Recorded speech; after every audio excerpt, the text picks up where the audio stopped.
الشیطان الرجیم بسم اللہ الرحمن الرحیم الحمد للہ رب العالمین وصلی اللہ علی محمد وآلہ الطاہرین محمد وعلى محمد. آج کی بحث وحی الہی کے سلسلے میں ہے. ٹھیک، اس سبق میں بتائیں گے کہ وحی کیا چیز ہے، حقیقت وحی کیا ہے، وحی کے اقسام کیا ہیں، وحی کے اثرات کیا ہیں. یہ تمام چیزیں وحی کے متعلق ایک تفصیلی جانکاری آپ حضرات کو دیں گے. سوال یہ ہے سب سے پہلے کہ علوم قرآنی میں وحی سے بحث کرنے کی کیا ضرورت ہے. کہہ رہے کہ کلام الہی وحی کے ذریعے سے ہم تک پہنچا ہے. کلام الہی وحی ہے. حقیقت میں قرآن کیا ہے؟ وحی پروردگار ہے. قرآن فہمی کے لیے، قرآن کو سمجھنے کے لیے وحی الہی کا سمجھنا ضروری ہے. قرآن فہمی میں، قرآن کو سمجھنے میں وحی کا بہت اہم رول ہے. اگر آپ وحی کے مسائل سے آگاہ ہوں گے تو قرآن مجید سمجھنے میں آپ کے لیے سہولت اور آسانی پیدا ہوگی. اس لیے علوم قرآنی میں وحی کی بحث کو جگہ دی گئی ہے. وحی کے بارے میں اس وجہ سے بحث کی گئی ہے، اور یہ بحث اس لیے اہمیت رکھتی ہے، کلام خدا تک پہنچنے کا اور اس کی معرفت کا ذریعہ ہے. کیا ہے؟ وحی الہی.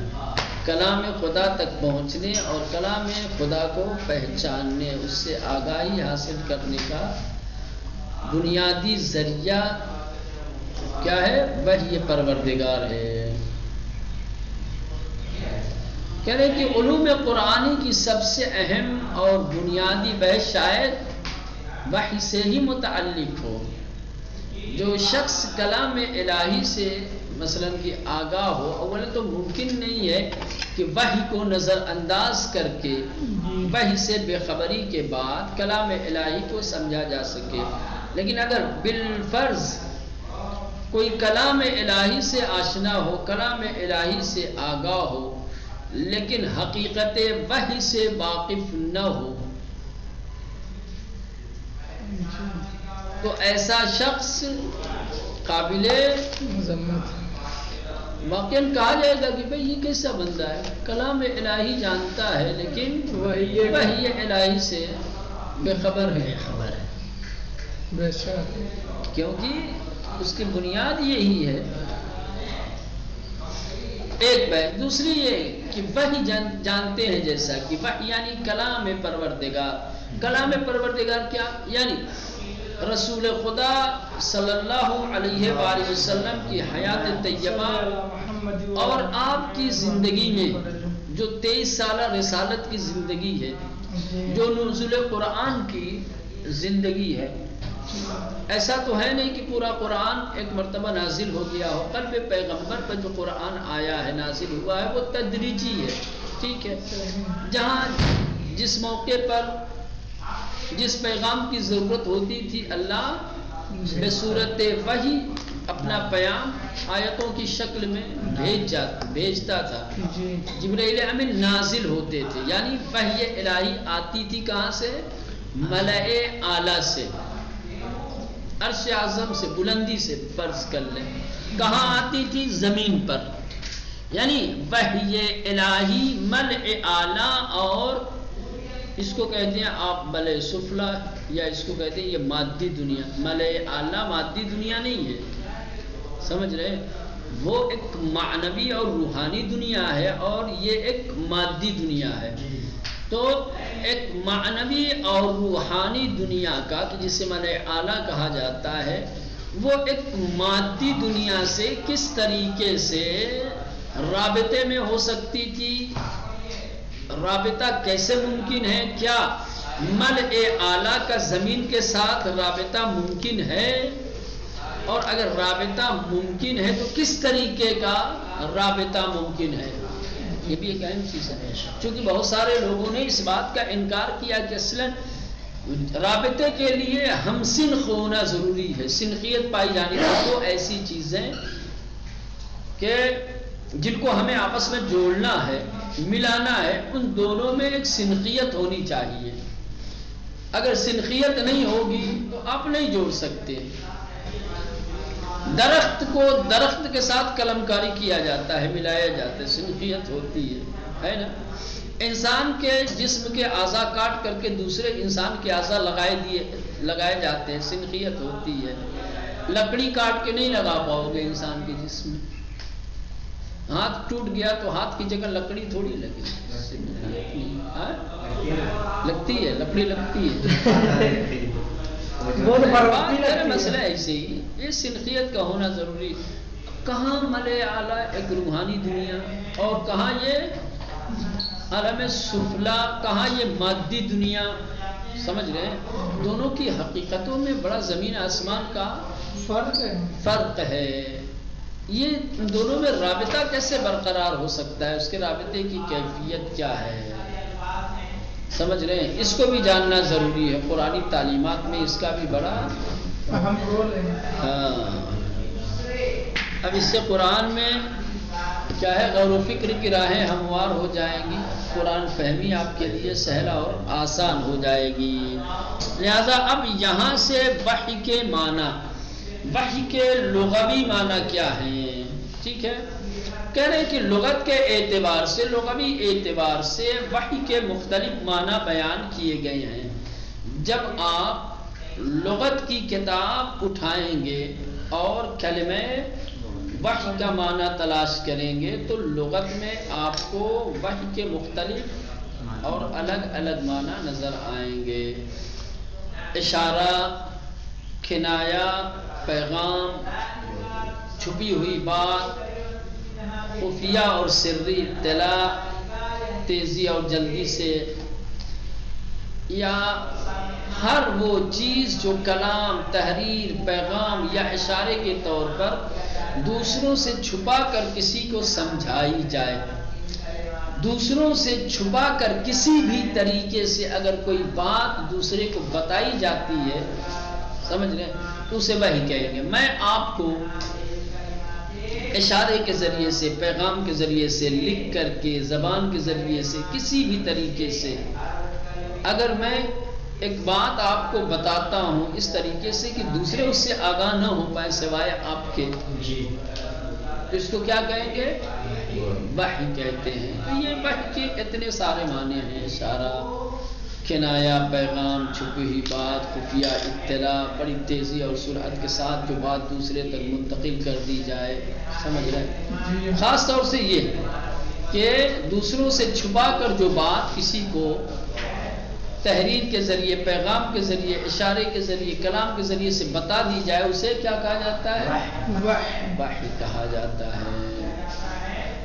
علم لغت کے مشہور و معروف، علم لغت کے مشہور و معروف دانشور راغب اصفہانی، ٹھیک ہے، انہوں نے لکھا ہے لغت کے بارے میں کہ وحی وہ پیغام ہے جو بہت تیزی کے ساتھ اشاروں میں پہنچایا جائے. اشاروں میں سرعت کے ساتھ، تیزی کے ساتھ جو پیغام دوسرے تک پہنچا دیا جائے اس کو کہا جاتا ہے وحی. ایک تو اطلاع اور پیغام دوسرے تک پہنچانا، اور وہ بھی بڑی تیزی اور بڑی سرعت کے ساتھ ہے. تو یہ دو چیزیں ہیں، کسی تک بڑی سرعت اور تیزی کے ساتھ پیغام پہنچانا، یہ وحی کے معنی. اور تیزی سے، جیسے ہوا جتنی تیز چلتی ہے، ہوا سے تیز، جیسے بجلی. ابھی یہاں پورے ایک مرتبہ کہاں گرایا جاتا ہے، جو اصل مرکز ہوتا ہے، ٹھیک ہے، وہاں جب سوئچ آن کرتے ہیں، سمجھ رہے ہیں، جہاں تک اس کا شبکہ ہوتا ہے جہاں تک اس کا کنیکشن ہوتا ہے وہ پہنچنے میں کتنی دیر لگتی ہے؟ ایسے اس کی بجلی تیزی کے ساتھ، سرعت کے ساتھ، اشاروں میں تین چیز، اشاروں میں تیزی اور سرعت کے ساتھ کسی تک پیغام پہنچانا۔ اگر آپ کسی کے پاس تیزی اور رفتار کے ساتھ اور اشاروں میں پیغام پہنچا رہے ہیں تو اسے کہا جائے گا۔ اس کے بعد ابو اسحاق کا نظریہ بھی یہی ہے کہ دراصل لغت میں وہی خفیہ پیغام کو کہتے ہیں اور اسی وجہ سے اہل لغت الہام کو وحی کہتے ہیں۔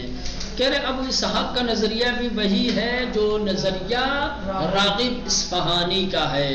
وہ بھی کہتے ہیں کہ لغت میں یہی معنی ہے وحی کے، خفیہ پیغام، پوشیدہ پیغام، چھپی ہوئی بات کسی کو بتانا، اور اسی وجہ سے اہل لغت الہام کو بھی وحی کہا جاتا ہے۔ نہیں کہتے اپنے آپ میں ابھی الہام ہوا، کہاں الہام ہوا ہے، کہاں سے یہ بات تمہیں خبر، کیسے اطلاع مل گئی، کیسے خبر ہے؟ وحی کا ایک معنی الہام ہے، الہام بھی وحی میں شامل ہے، الہام بھی وحی کی طرح ہے۔ تو یہ تو لغت کے اعتبار سے تھا۔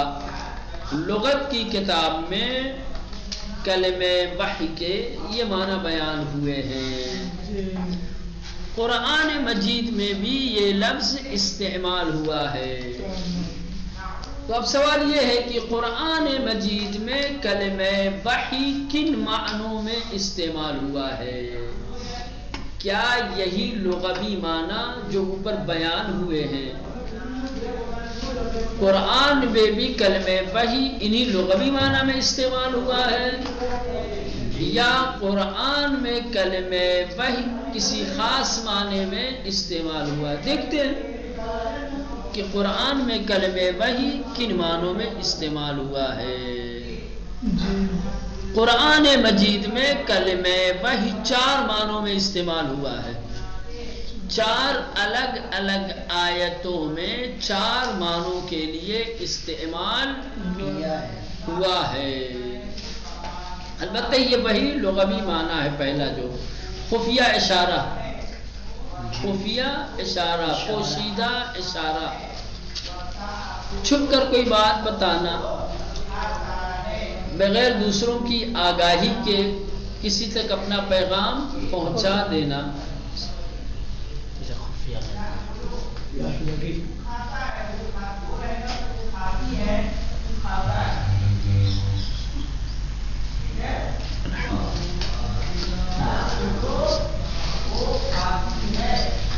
ہاں، تو قرآن مجید میں کلمہ وحی 4 معنوں میں استعمال ہوا ہے۔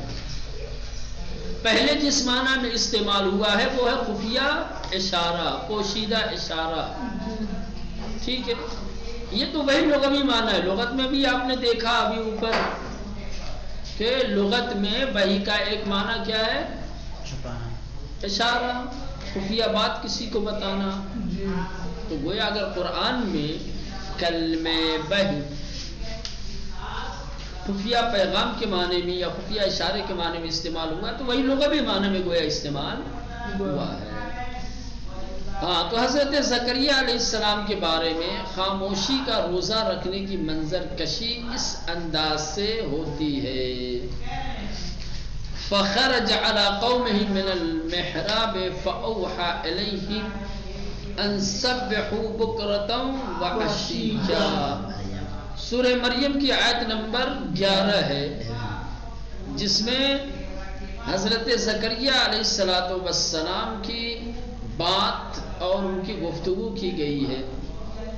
حضرت زکریا علیہ السلام محراب عبادت سے اپنی قوم کی طرف نکلے۔ جس طریقے سے جناب مریم بیت المقدس میں رہتی تھی اسی طریقے سے جناب زکریا بھی وہیں رہتے تھے، بیت المقدس میں ہی۔ خاموشی کا بھی روزہ رکھتے تھے؟ خاموشی کا روزہ کیسے؟ خاموشی کا روزہ نہیں بولیں گے، بات نہیں کریں گے، منہ نہیں کھولیں گے. روزہ ہو جائے گا میرا. تو بھلے تو کھایا پہلے رائج تھا. نہ پہلے بھلے تو کھایا کیے مگر خاموش نہیں، یہ روزہ ہے. سوال ملے گا. گناہ یہ قسم کا ہے. پہلے جو ہے لوگ نظر کرتے تھے اس طریقے کا، سمجھ رہے ہیں، خاموشی کا روزہ جسے کہا جاتا ہے. بس حضرت زکریا علیہ السلام محراب عبادت سے اپنی قوم کی طرف گئے، نکلے اور ان سے کہا، اشارہ کیا، فَأَوْحَى إِلَيْهِمْ، بس ان لوگوں کی طرف اشارہ کیا، انہیں بتایا خفیہ طور پر کہ صبح و شام اللہ کی عبادت کرتے رہو. تو سورہ مریم کی اس آیت نمبر 11 میں کلمہ اوحا استعمال ہوا ہے، جو اشارے کے معنی میں ہے. کس کے معنی میں؟ یعنی بھائی لغوی معنی. تو گویا قرآن مجید کی اس آیت میں کلمہ وحی خفیہ اشارے کے معنی میں استعمال ہوا ہے. یہ پہلا معنی. دوسرا، فطری ہدایت. فطری ہدایت قرآن مجید میں کلمہ وحی ہدایت فطری کے معنی میں بھی استعمال ہوا ہے. فطری ہدایت، اللہ نے ہر انسان کی فطرت میں ہدایت رکھی ہے. پیدائشی طور پر اللہ نے ہر انسان کے وجود میں، ہر انسان کے اندر ہدایت رکھی ہے. سوال پھر انسان گمراہ کیسے ہو جاتا ہے؟ گمراہ یوں ہو جاتا ہے کہ اس کی فطرت پہ گمراہی کی گرد و غبار جب پڑ جاتی ہے، ٹھیک ہے، ضلالت اور گمراہی کے پردے جب پڑ جاتے ہیں، ٹھیک ہے، اس الہی ہدایت کو جب پس پردہ ڈال دیا جاتا ہے، زیر خاک جب ڈال دیا جاتا ہے، تو پھر انسان گمراہ ہو جاتا ہے. اللہ نے فطری طور پر انسان کے اندر ہدایت رکھی ہے. تو قرآن مجید میں کلمہ وحی اس فطری ہدایت کے لیے بھی استعمال ہوا ہے. دوسرا معنی کلمہ وحی کا قرآن میں کیا ہے؟ فطری ہدایت کے معنی میں. فطری ہدایت سے مراد وہ ہدایات، احساسات اور ادراکات ہیں جنہیں اللہ نے تمام مخلوقات کی ذات میں ودیعت کر دیا ہے. یہ فطری ہدایت، احساسات دیے ہیں، ہدایتیں دیے ہیں، ادراکات دیے ہیں، ہے نا، دیکھ کر کے، سن کر کے، سمجھ کر کے، احساس کر کے، مختلف طریقے سے انسان کیا کرتا ہے؟ بہت ساری ہدایتیں حاصل کرتا ہے. اور یہ ہدایتیں اللہ نے انسان کے وجود کے اندر رکھی ہیں. لہذا ہر مخلوق خواہ اس کا تعلق جمادات، نباتات یا حیوان و انسان سے ہو، فطری طور پر اپنی بقا اور تحفظ زندگی کی راہوں سے باخبر ہے. اللہ کی جتنی بھی مخلوق ہے، سب کسی بھی طرح کی ہو، وہ سب اپنی بقا اور اپنی زندگی کے تحفظ کی راہوں کو جانتے ہیں کہ ہمیں کیسے زندہ رہنا ہے، ہمیں کیسے باقی رہنا ہے. کوئی ایسی مخلوق نہیں ہے کہ جو اپنی بقا اور اپنی زندگی کے تحفظ کی راہوں سے بے خبر ہو. ایک چیٹی جانتی ہے کہ میں کیسے زندہ رہوں، مجھے کیسے باقی رہنا ہے. برسات آنے سے پہلے اپنا کھانا جمع کر لیتے ہیں، وہ اپنا ذخیرہ کر لیتی کہ برسات میں ہم نکل نہیں پائیں گے. اگر زندہ رہنا ہے، باقی رہنا ہے تو ہمیں ذخیرہ کرنا پڑے گا. سب جانتے ہیں، چھوٹی چھوٹی مخلوق جانتی. چلیں بات. تو اس فطری ہدایت کو قرآن مجید میں وحی کے نام سے، یہی ہے ہدایت فطری. ہدایت فطری یہی ہے اور اسے ہر کوئی جانتا ہے. اور قرآن مجید نے کلمہ وحی کو اسی معنی میں استعمال کیا، ہدایت فطری کے معنی میں. وَأَوْحَى رَبَّكَ إِلَى النَّحْلِ أَنِ اتَّخِذِي مِنَ الْجِبَالِ بُيُوتًا وَمِنَ الشَّجَرِ وَمِمَّا يَعْرُشُونَ ثُمَّ كُلِي مِنْ كُلِّ الثَّمَرَاتِ فَاسْلُكِي سُبُلَ رَبِّكَ ذُلُلًا. فَأَوْحَى رَبَّكَ إِلَى النَّحْلِ، سورہ نحل کی آیت نمبر 68 اور 69 ہے. فَأَوْحَى رَبَّكَ اور تمہارے رب نے وحی کی الی النحل شہد کی مکھی کی طرح اب بتاؤ شہد کی مکھی پہ بھی جبرائیل امین نازل ہوں گے وحی لے کر کے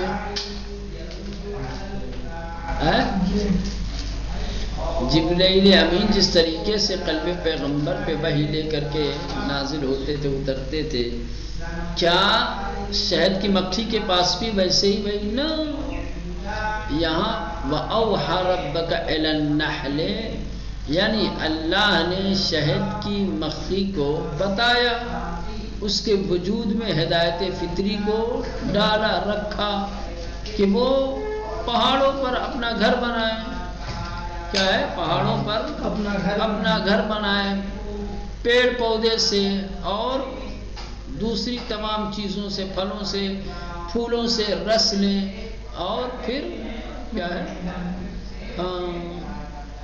اور اپنے رب کے بتائے ہوئے راستے پر باقی رہیں ادھر ادھر نہ جائیں بھٹکے نہیں یعنی خدا کے بتائے ہوئے راستے سے تو یہ یہاں پر جو وَأَوْحَى رَبَّكَ کلمہ وحی کا جو استعمال ہوا ہے یہ ہدایت فطری کے معنی میں ہے فطری ہدایت کے معنی اور تمہارے پروردگار نے شہد کی مکھی کو وحی کیا یعنی فطری طور پر ہدایت دی اس کے وجود میں ہدایت کو رکھا کہ پہاڑوں درختوں اور مکانوں میں اپنے گھر بنائے یعنی اللہ نے بتایا یہ مت سمجھنا کہ شہد کی مکھی یوں ہی پہاڑوں پہ یا گھروں پہ اپنا گھر بناتی ہے نا یہ فطری طور پر اللہ نے یہ ہدایت رکھی ہے اور اس کے بعد مختلف پھلوں سے غذا حاصل کرے اور نرمی کے ساتھ اپنے رب کے راستے پر چلے جو کچھ کرتی ہے شہد کی مکھی یہ سب ہدایت فطری کی بنیاد پر ہے اگر اللہ نے اس کے وجود کے اندر یہ فطری ہدایت نہ رکھی ہوتی تو وہ اس طریقے سے نہ کرتی شاید ادھر ادھر بھٹک رہی تھی گندگیوں میں جیسے عام مکھیاں گندگیوں پہ نظر آتی ہیں وہ بھی گندگیوں پہ نظر آتی لیکن وہ گندگیوں میں نہیں دکھائی دیتی وہ آپ کو پھلوں پہ دکھائی دیں گی پھولوں پہ دکھائی دیں گی چلیں برصورت یہ آپ کا سبق باقی تیسرا اور چوتھا معنی انشاءاللہ